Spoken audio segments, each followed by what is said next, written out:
Hey Waffle Gang, I do hope you are well. My name is Mark and today we're checking out some more relationship stories, and if you do love a Reddit story, why not consider hitting that like, subscribe, maybe that notification bell too. Let's crack on with today's first story, titled Am I the Arsehole for my response when my family asked me about kids? I'm 22 female and I come from a traditional family. By that I mean every woman in my family had at least one child before they were 20. Education was never a priority, and even though they aren't religious, they believe that a woman's only purpose is to have kids and the man is the provider. Because of this, I have 4 younger siblings and about a dozen of cousins. Being the oldest, I had to be a second mother to my siblings and a babysitter for my cousins. This made me realize I don't want kids at the age of 10. 12 years later, and my opinion hasn't changed. I don't like kids and I don't want kids. Last year, I had my tubes tied and I didn't tell my family. They're trying to push the idea that I'm nothing and my life is empty without kids on me. I've made my point clear many times, but they kept pushing it. Last night, we had a big family dinner, and they again tried convincing me to have kids, so I shut down everything they said in a not so nice way.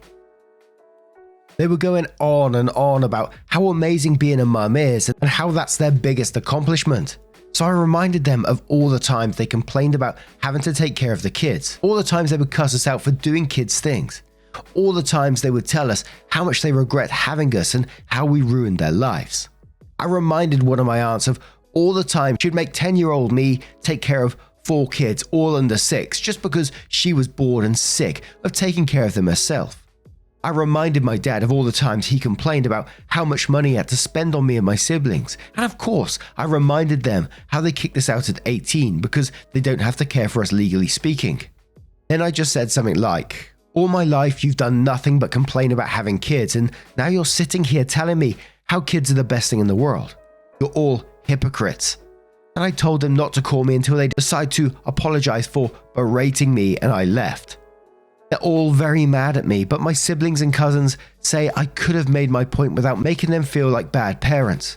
So, am I the arsehole? Now, this is absolutely not the arsehole from me, as everyone's going to say. I'm pretty sure it's your body and your choice. And we've seen it time and time again in stories like these where someone will keep pushing buttons and they don't get the hint, and so they have to get both barrels.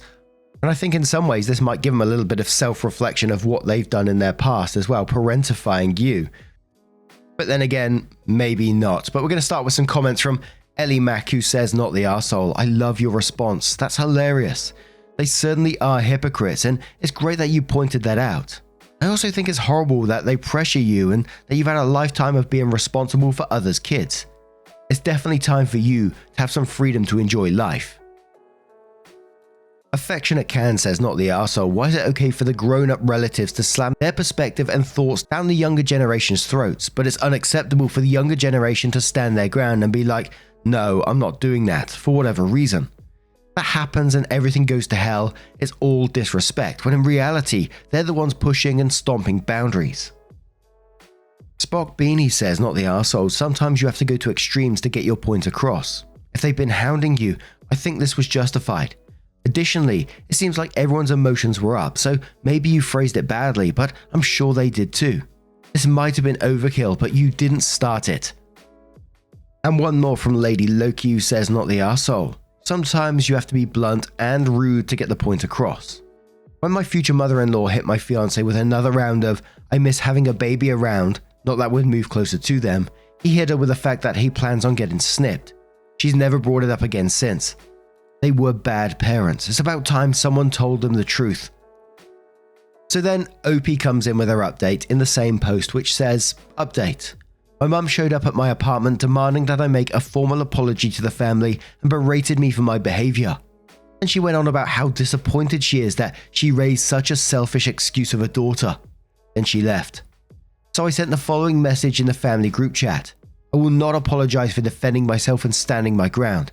I've put up with you all for too long and I'm sick of having to justify my choices. I will live the way I see fit because it's my life. This so-called family never showed me any love or support. Even as a kid, I was just a free babysitter for your kids. I see you will never respect me or my decisions, so I don't see a reason for me to stay in contact with you. Do not contact me again. Oh, and by the way, I had my tubes tied a year ago. Insert site gift goodbye. Then I blocked them all. Then OP updated one more time, which says, Mum showed up at my work because how dare I talk to my family that way, and how dare I not give her grandkids. My boss had to call the police to have her removed because she was hysterical. I'm going to stay with my BFF for a while. I'm looking for a new apartment and a new job. My landlord was very understanding and she offered to help me move my things into storage before 15th of January. My lease ends the 7th of January. She said she won't charge me any rent if I can move out by the 15th. She's amazing. My boss was also very understanding and offered to help me look for another job. I'm going to see a lawyer tomorrow to get a restraining order against my family members. And I'm happy that OP, sort of put that family in their place and did what she had to do. But it also made me incredibly sad for OP at the same time that they're having to do all this. So they're having to move their apartment, potentially find another job if they need to because of family harassment. And I'm glad she's getting a restraining order against Mum. But I do worry that, other family members are just going to be sent in her place. Because let's face it, they just sound like assholes. But what do you guys make of this one? I never understand people trying to force kids upon others like that, but what are your thoughts? Let me know your thoughts down in the comments below, and let's move on to another story. Puppy Reds, who says, boyfriend told me off for ordering extra lettuce at my birthday dinner. My boyfriend and I have been together for over a year now. He decided to take me out to dinner for my birthday as a present and for some quality time. We haven't been out in ages together and we had a break over the summer. We went to my favorite Korean barbecue restaurant. I was super happy and excited to be there. As we were eating, the lettuce on the table was running low, so I asked the waitress if we could get some more. She said yes and went away and then came back and said it's for an extra charge. Not thinking much of it as we needed it to finish all the meat we had left, I said that's fine. When she left, my boyfriend said, "Why didn't you consult me?" I said, "About what?" He said something along the lines of, "About the lettuce. You didn't ask me if that's okay with me since I'm paying. That was rude of you." I was gobsmacked and upset and shocked. I didn't think I did something wrong. I was literally on the verge of tears at the restaurant because I just felt quite shocked at the situation and confused as to why he would say that and react like that. We ate in silence for most of the meal and now we're back at my place and I'm still quite upset. He thinks there's a culture difference, but that he's not wrong. He's British and I'm Middle Eastern. We're both students. I don't know what to do. He constantly goes out and parties and spends a lot on others and tells me about him doing that, but when it's my birthday meal and I order some lettuce, I get told I'm rude and be made to feel wrong for doing that. I would pay for the lettuce myself if it's such a big deal, but I don't know if this is the type of behavior I'm able to accept from a partner. I never ask for anything and we never go out. This just feels like stinginess. This is my first serious relationship. What do you think is the best course of action? And we're going to start straight away with a comment starting from Crossy1686 who says, "Not that it matters, but what was the cost of the extra lettuce? Not a lot, I'm guessing. Either way, your boyfriend is a dick for offering to pay, then getting upset about paying because you ordered something extra. I think sides are fair game if you're offering to pay, especially in this instance where there was more needed.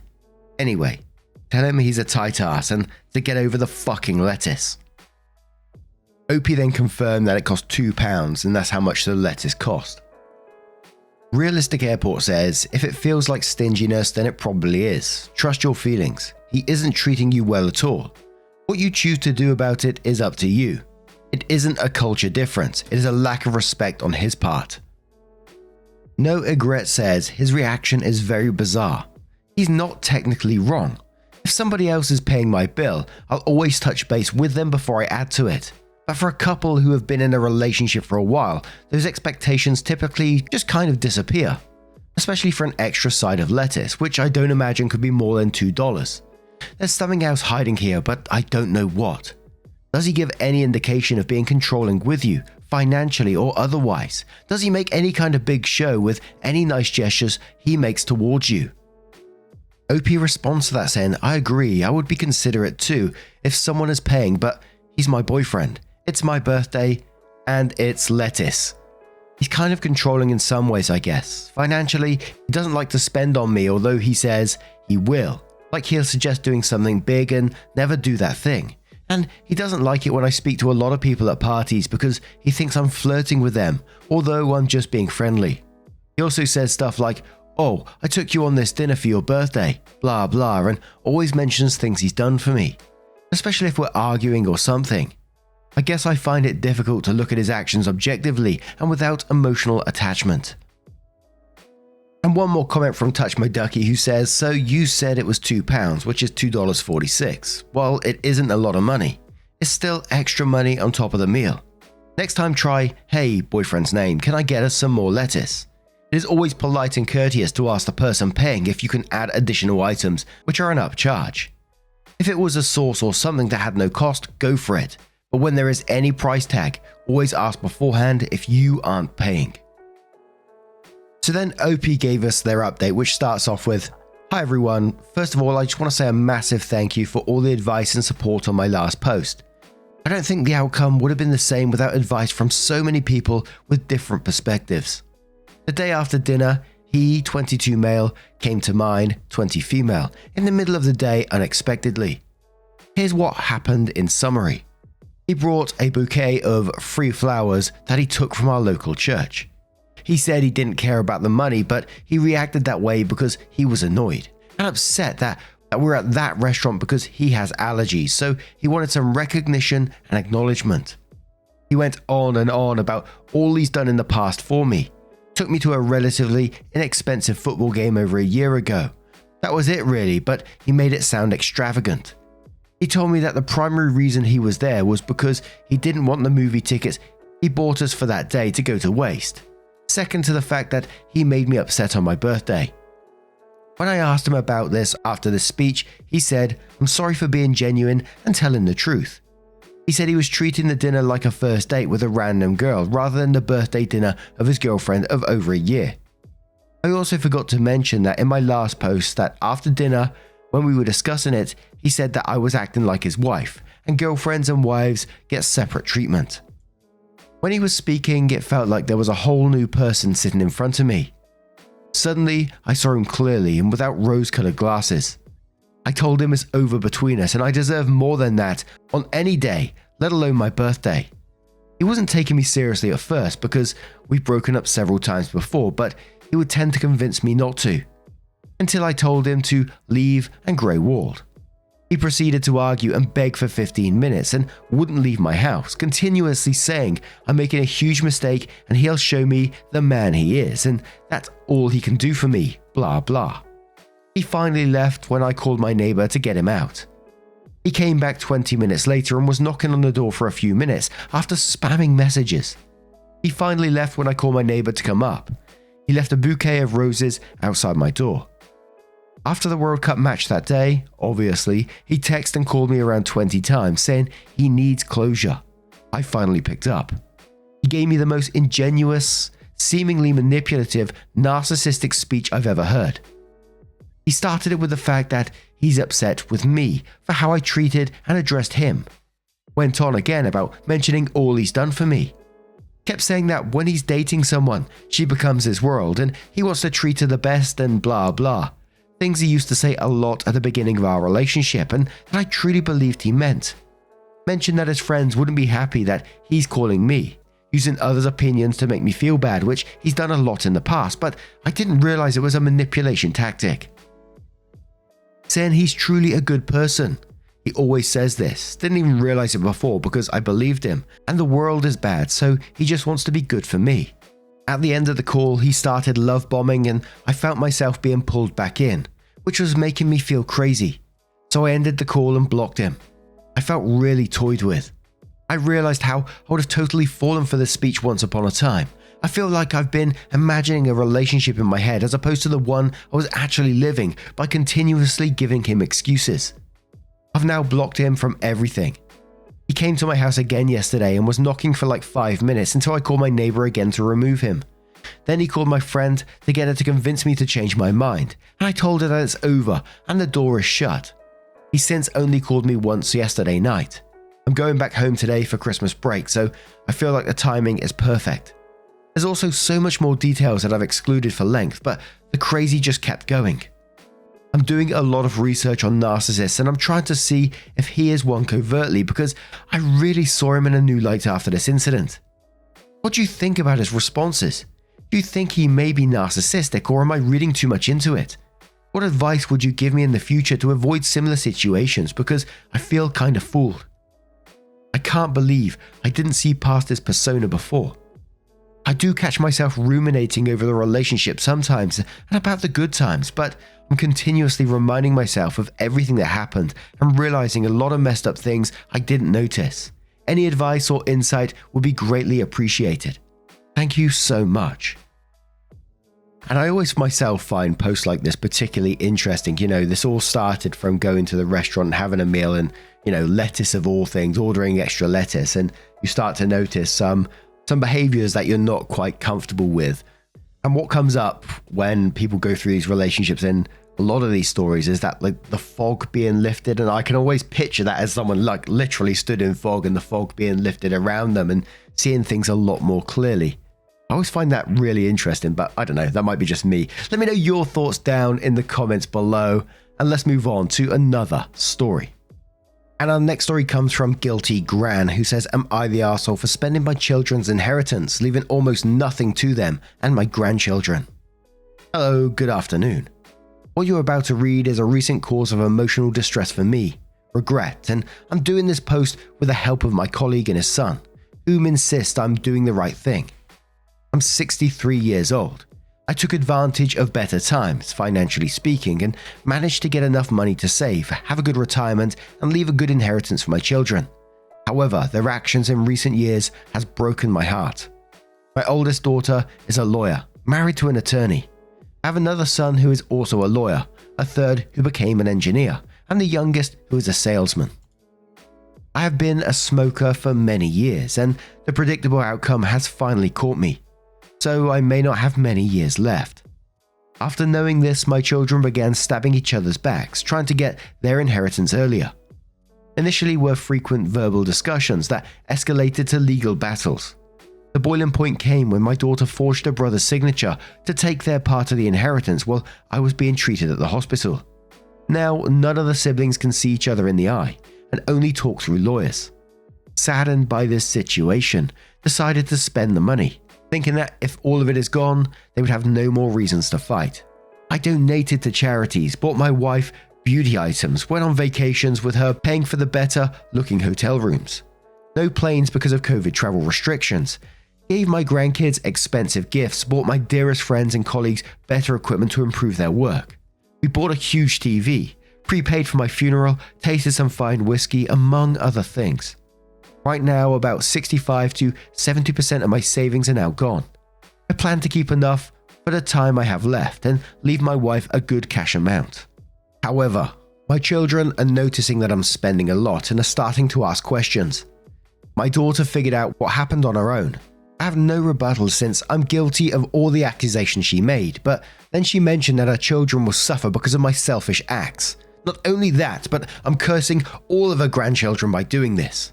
That made me think that my grandchildren shouldn't be punished for their parents' sins, and maybe I was too self-absorbed to realize it sooner. That's my dilemma now. Edit. Hi, I'm OP's friend's son. I'm writing here because I want to clarify something. Where we are from, whatever savings a person has goes directly into their children and living spouse. This is how the law is written. You can write a will on top of that, but biologically or legally, adopted children cannot be entirely written out. Unless, from my understanding, one of the beneficiaries writes themselves out of the inheritance. What OP's daughter did was forging a signature in some papers saying the rest of the brothers renounce their inheritance, and they are suing.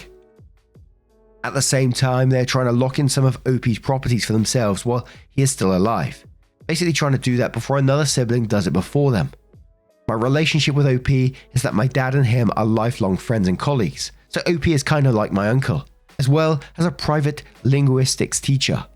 OP has been reading a lot of your comments and will wake up tomorrow to read even more comments. I suggest OP to post here and help to set up the account, and he wrote the post by himself. Thank you all. And I find this story incredibly sad for OP, mainly because it brings back memories of talking to my father when he had his mesothelioma, which is a workplace accident, so there was some money involved. Not a massive amount of money, but there was some money involved, and he was worried about how that was going to be split and worried about, people turning on each other. And I had to keep reassuring him, look, none of us are going to argue about money. We don't care for the money, We'd rather him spend all the money that was there to be as comfortable as possible. And I'd remember having these deep conversations quite often with my dad, his concern about that sort of stuff, where, when he should have been worried about his health. And that really upset me back then. So to actually see your children fighting amongst themselves must have been incredibly sad to see, and must be still incredibly sad to see. But I don't blame you one bit for what you're doing. They're not entitled to this money. They're not entitled to inheritance. But Orange Cubit asked a question which I was curious about, which says, wait, you are married and still spent 70% of your savings. What are you leaving your wife? Does she have enough to live comfortably for 30 plus years?